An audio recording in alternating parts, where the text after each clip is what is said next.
हाय। इस वीडियो में हम कंपेयरिंग फ्रैक्शंस पर बेस्ड कुछ और एग्जांपल्स करेंगे। पर जब भी दो फ्रैक्शंस को हमें कंपेयर करना होता है तो सबसे पहले हमें अपने आप को पूछना है कि ये फ्रैक्शंस लाइक फ्रैक्शंस हैं या अनलाइक फ्रैक्शंस हैं। और अगर अनलाइक फ्रैक्शंस हैं तो उनके न्यूमरेटर सेम है, सेम न्यूमरेटर, या डिफरेंट न्यूमरेटर्स हैं न्यूमरेटर्स।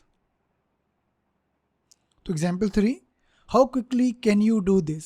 आप कितने जल्दी इन प्रॉब्लम को सॉल्व कर सकते हैं। हमें जो है अप्रोप्रिएट साइन इन बॉक्सेस में डालने हैं। बेसिकली हमें जो फ्रैक्शंस दे रखे हैं उनको क्या करना है, कंपेयर करना है। तो ये पार्ट लेते हैं। कैसे फ्रैक्शंस हैं ये? Unlike fractions.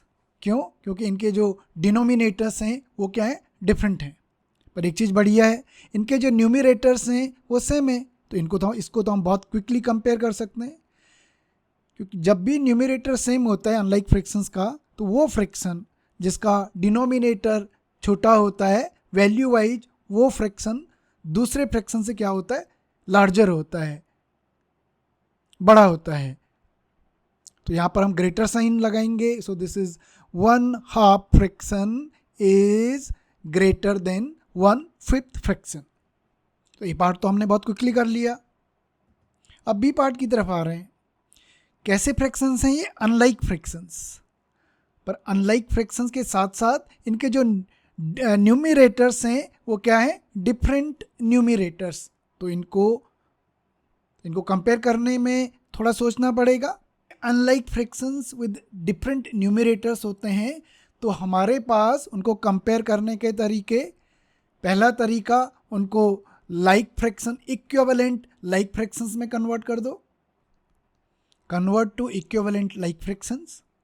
दूसरा तरीका क्रॉस मल्टीप्लिकेशन। और तीसरा तरीका, अगर इक्वलिटी आ रही है तो हम उसको क्या करेंगे, सिंपलेस्ट फॉर्म में कन्वर्ट करेंगे। तो हम बी पार्ट कर रहे हैं। हमारे पास पहला फ्रैक्शन है 2/4, दूसरा फ्रैक्शन है 3/6। तो हम मेथड 1 यूज कर रहे हैं, इनको इक्विवेलेंट फ्रैक्शंस में, लाइक फ्रैक्शंस में कन्वर्ट करेंगे। इसका मतलब इनका जो डिनोमिनेटर्स क्या है उसको क्या बनाएंगे, सेम बनाएंगे। डिनोमिनेटर सेम बनाने का एक जो आसान तरीका वो ये है, जो बड़ा वाला डिनोमिनेटर है उसको, उसके मल्टीपल्स ढूंढो। तो 6 के मल्टीपल 6, क्या ये 6 4 से डिविजिबल है? नहीं है। तो ये भी हमारा कॉमन मल्टीपल नहीं हो सकता। 6 का अगला मल्टीपल 6 2 जा 12, 12, क्या ये 4 का मल्टीपल है? यस है। तो 12 हमारा जो कॉमन डिनोमिनेटर आ जाएगा वो क्या हो जाएगा, 12 हो जाएगा। सो हमारे पास कॉमन डिनोमिनेटर क्या हो गया, 12 हो गया। अब ये जो नया फ्रैक्शन आया इसको 2/4 के इक्विवेलेंट होना चाहिए। 4 से 12 कैसे आया, 4 से 12 कैसे आया, 3 से मल्टीप्लाई करके। तो हम 2 को भी किससे मल्टीप्लाई करेंगे, 3 से मल्टीप्लाई करेंगे। तो न्यूमरेटर हमारे पास आ गया है 6। यहाँ 6 से 12 कैसे आया, 2 से मल्टीप्लाई करके। तो इक्विवेलेंट फ्रैक्शन बनाने के लिए हमें इसके न्यूमरेटर को भी किससे मल्टीप्लाई करना पड़ेगा, 2 से मल्टीप्लाई करना पड़ेगा। तो ये क्या आ जाएगा, 3 2 जा 6। अब यहाँ हम देख रहे हैं कि जैसे ही हमने इनको लाइक फ्रैक्शंस बनाया, ये दोनों फ्रैक्शंस क्या आ गए हैं, इक्विवेलेंट फ्रैक्शंस हो गए हैं। ये दोनों आपस में इक्विवेलेंट फ्रैक्शंस हैं।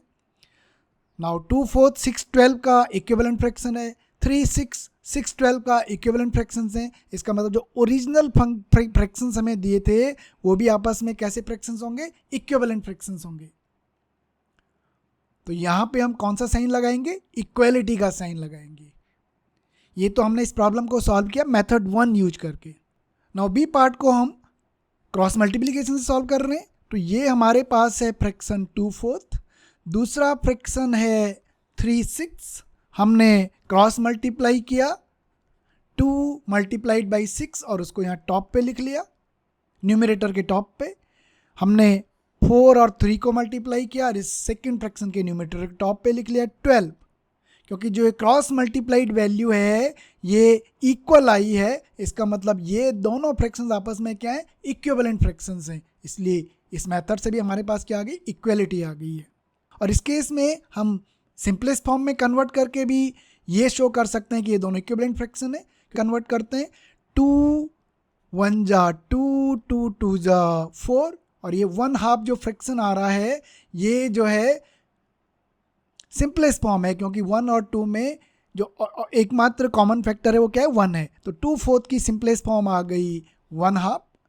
3 6 3 1 जा 3 3 2 जा 6, यहाँ इसकी भी सिंपलेस्ट फॉर्म क्या आ गई है, 1/2 आ गई है। नाउ दोनों फ्रैक्शन सिंपलेस्ट फॉर्म में कैसे फ्रैक्शंस हैं, इक्विवेलेंट फ्रैक्शंस हैं, इसलिए ये फ्रैक्शन भी कैसे फ्रैक्शंस होंगे, इक्विवेलेंट फ्रैक्शंस होंगे। तो बी पार्ट को हमने मेथड 1 2 3 तीनों मेथड से सॉल्व किया है। इस वजह से हम इस प्रॉब्लम को क्विकली तो सॉल्व नहीं कर पाए, पर हम लर्न कर पाए कि जब भी unlike fractions with different numerators हैं तो हमारे पास जो है 3 मेथड्स अवेलेबल हैं। और हमने देखा है जो सबसे आसान तरीका था वो क्या था, क्रॉस मल्टीप्लिकेशन। अब हम सी पार्ट कर रहे हैं। हमारे पास फ्रैक्शन है, पहला फ्रैक्शन है 3/5 और दूसरा फ्रैक्शन है 2/3। हमें बोला गया है क्विकली करो, तो हमारा बी पार्ट का एक्सपीरियंस बोलता है क्विकली किससे होगा, क्रॉस मल्टीप्लिकेशन से। तो हम इनको क्रॉस मल्टीप्लाई कर रहे हैं। 3 3 जा 9 पहले फ्रैक्शन के न्यूमरेटर के टॉप पे लिखेंगे, एंड देन 5 2 जा 10 सेकेंड फ्रैक्शन के न्यूमरेटर के ऊपर लिखेंगे। ये हम देख सकते हैं जो क्रॉस मल्टीप्लाइड वैल्यू है वो 2/3 फ्रैक्शन के ऊपर जो लिखा हुआ है वो नंबर क्या बड़ा है। इसका मतलब 2/3 fraction is greater than 3/5 fraction, या हम यूँ कहें कि 3/5 fraction is less than 2/3 fraction. Basically जब हम क्रॉस मल्टीप्लाई कर रहे हैं तो हम वही कर रहे हैं, हम इनको किस में कन्वर्ट कर रहे हैं, लाइक फ्रैक्शंस में कन्वर्ट कर रहे हैं। यहाँ हमने 3 से 3 मल्टीप्लाई किया, ये बिल्कुल वैसी है कि हमने न्यूमरेटर और डिनोमिनेटर को किससे मल्टीप्लाई कर दिया, 3 से मल्टीप्लाई।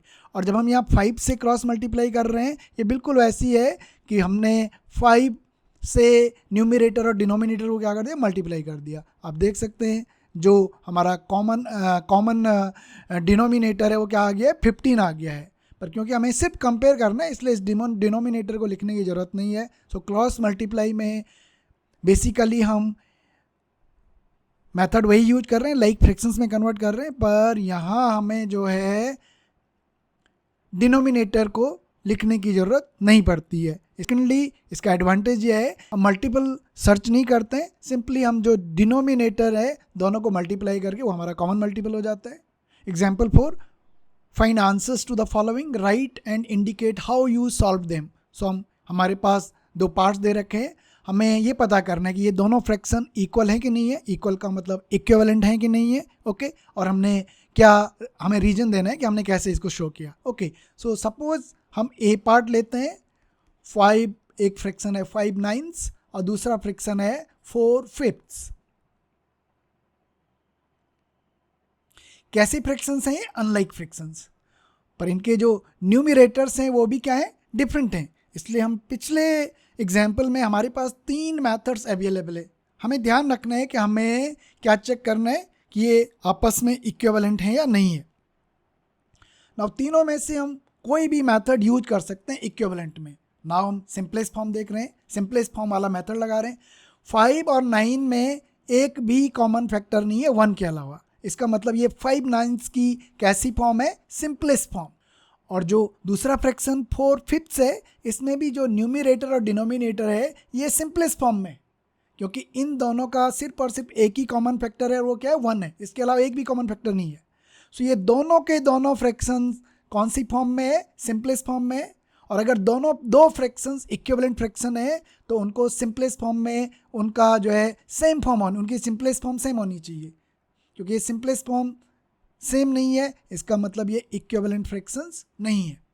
और हम मेथड 2 भी ट्राई कर सकते हैं, क्रॉस मल्टीप्लाई करके 5 5 जा 25, 9 4 जा 36, और ये क्रॉस मल्टीप्लाइड वैल्यूज इक्वल नहीं है इसलिए ये इक्विवेलेंट फ्रैक्शंस नहीं है। ये क्रॉस मल्टीप्लाई करके हमने ये शो किया है। अगेन हमें इक्विवेलेंट फ्रैक्शन चेक करना है तो again we will go for simplest form. हमें चेक करना है ये इक्विवेलेंट फ्रैक्शंस हैं या नहीं है, तो हम सिंपलेस्ट फॉर्म ट्राई कर रहे हैं। 4/5 फ्रैक्शन ऑलरेडी हम प्रूव कर चुके हैं ये कैसी फॉर्म में, सिंपलेस्ट फॉर्म में है।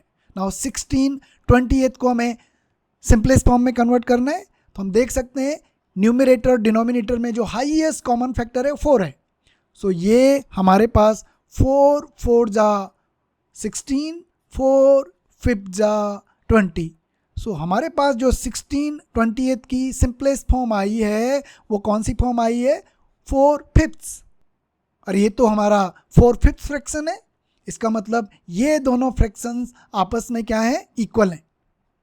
और इसी प्रॉब्लम को हम क्रॉस मल्टीप्लिकेशन से भी कर सकते हैं। हमारे पास 4/5 है, दूसरा फ्रैक्शन 16/28 से हमने क्रॉस मल्टीप्लाई किया 4 को 20 से मल्टीप्लाई किया, हमारे पास 80 आ गया। 5 को 16 से मल्टीप्लाई किया, हमारे पास 80 आ गया।